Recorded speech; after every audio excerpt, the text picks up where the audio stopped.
À partir de là, je rebondis dans la cybersécurité et je monte avec des amis marocains une plateforme de bug bounty. Le bug bounty, c'est grosso modo, tu as une communauté de hackers, en face, tu as des entreprises, et tu dis aux entreprises, je vais vous organiser un cadre juridique et technique qui va faire que les hackers vont trouver des failles et vous allez acheter à la faille. Tu payes à la tâche. C'est vraiment, tu reviens au 19e siècle d'un point de vue droit du travail, à ceci près que le rapport offre-demande sur le marché de l'emploi avec les hackers fait que tout le monde s'y retrouve. Mais c'est une espèce d'ubérisation de la cybersécurité. On a monté ça avec deux amis marocains, dont un qui était un ancien... Enfin, les deux étaient des vétérans du Printemps arabe, mais il y en a un qui était vraiment un vrai vétéran, qui a été cofondateur du Parti pirate marocain et cofondateur d'une revue très militante qui s'appelle Memfakish. On a commencé à monter ça au Maroc en 2014.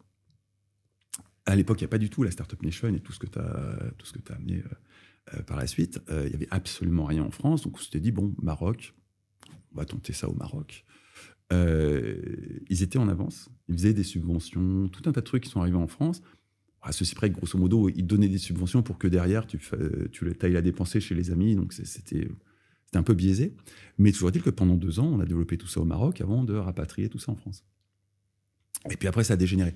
Parce que le problème que tu as en France sur ce genre de truc, c'est que les responsables de sécurité informatique, ce qu'ils veulent avant tout, c'est couvrir leur cul.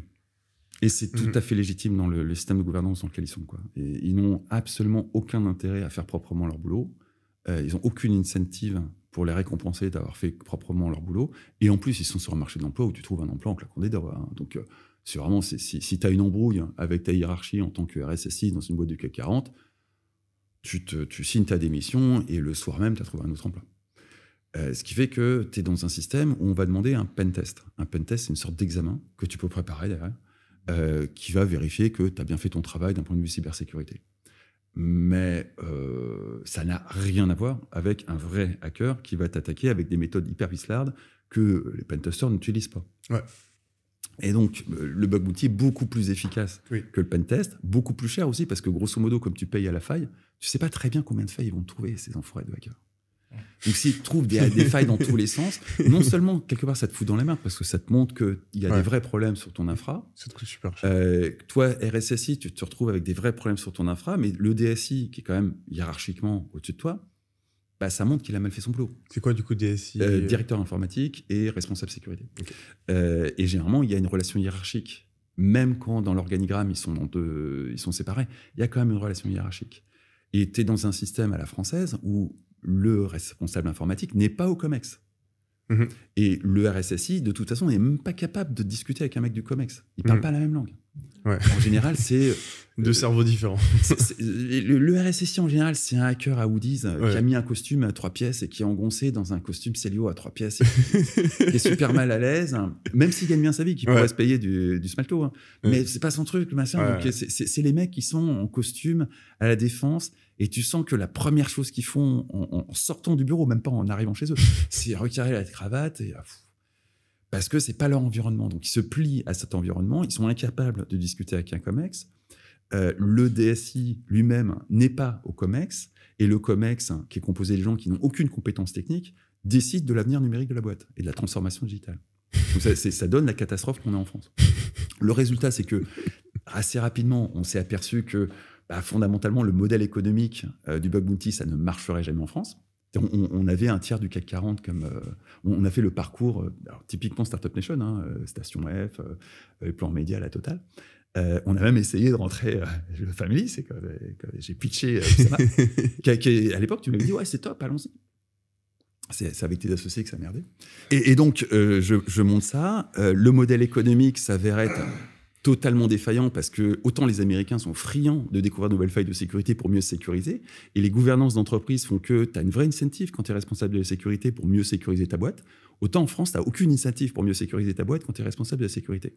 Donc tu couvres ton cul. C'est humain et normal. Résultat, avec un tiers du CAC 40, on faisait quelques dizaines de milliers d'euros de chiffre d'affaires par CAC 40. Et comme le modèle économique, c'est de prendre un pourcentage sur les ventes, tu faisais un pourcentage sur quelques dizaines de milliers d'euros, vraiment, modèle économique aux fraises.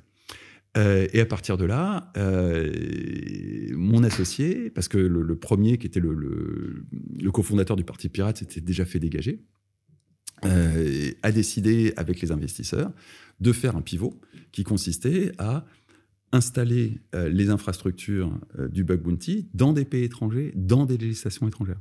Okay. C'est-à-dire de faire du on-premise plutôt que du SaaS. L'intérêt du on-premise, c'est que tu n'es plus soumis aux lois européennes. Donc tu es soumis aux lois qatari, émiraties, saoudiennes, qui sont beaucoup moins regardantes en matière de vente de failles de sécurité. Et du coup, ils ont fait de la vente de 0D dans toutes les dictatures du Moyen-Orient. Ce qui, là, pour le coup, est un business qui rapporte des sommes absolument folles. Mais comme il pouvait le business model, il est plus évident. Ah oui, le business model est plus direct. Mais évidemment, la première chose qu'ils se sont dit, c'est ce connard des Pelboins, et que c'est son côté droit de l'hommiste, va jamais accepter ça. Et ils ont sans doute eu raison. Donc ils m'ont dégagé. Et je me suis aperçu du poteau rose des années plus tard, quand ils ont fait un partenariat avec le projet Raven, dont on parlait tout à l'heure. Ils ont, dès le départ, identifié que la cybersécurité était un domaine critique, qu'il fallait mettre tous les moyens possibles, et chez eux, ça représente des sommes qui sont potentiellement infinies, pour recruter les meilleurs talents du monde.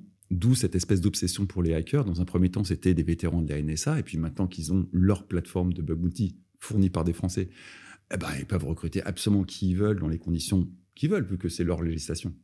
Elle est installée sur leur serveur, dans leur cloud. Ils font absolument ce qu'ils veulent avec.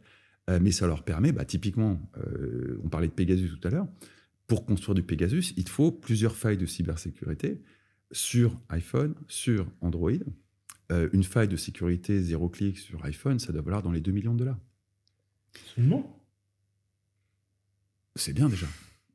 Alors, t'as une faille 0-clic qui te donne accès à admin, prends en compte le fait que la durée de vie de ta faille, elle est peut-être de 15 jours. Ouais, d'accord. Hein, donc tu vas devoir la racheter. Ouais, d'accord. Donc tu passes ton temps à acheter des failles de sécurité 0D. Bon.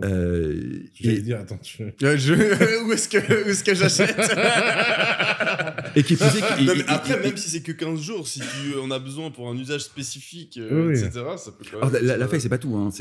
À partir de la faille, tu vas construire tout un truc. Ouais. Donc c'est plus compliqué. Et justement, c'est là où ces plateformes de bug bounty ont transformé petit à petit en environnement collaboratif, où tu as d'un côté des hackers qui sont qui sont devenus des cybermercenaires, qui vont t'amener la faille et te la vendre. De l'autre côté, tes équipes de sécurité interne qui, à partir de la faille, vont construire un outil cyberoffensif. Et puis ensuite, d'autres équipes qui vont utiliser de façon plus rationnelle. Okay. C'est pas les mêmes. Ouais. C'est pour ça que ces plateformes qui auparavant étaient juste des interfaces de négociation, rien de plus, sont devenues des véritables environnements collaboratifs où tu vas pouvoir faire travailler tout ce petit monde avec tes équipes internes, des prestataires externes, des cybermercenaires, et tout ce petit monde va bosser ensemble autour de ton armement électronique.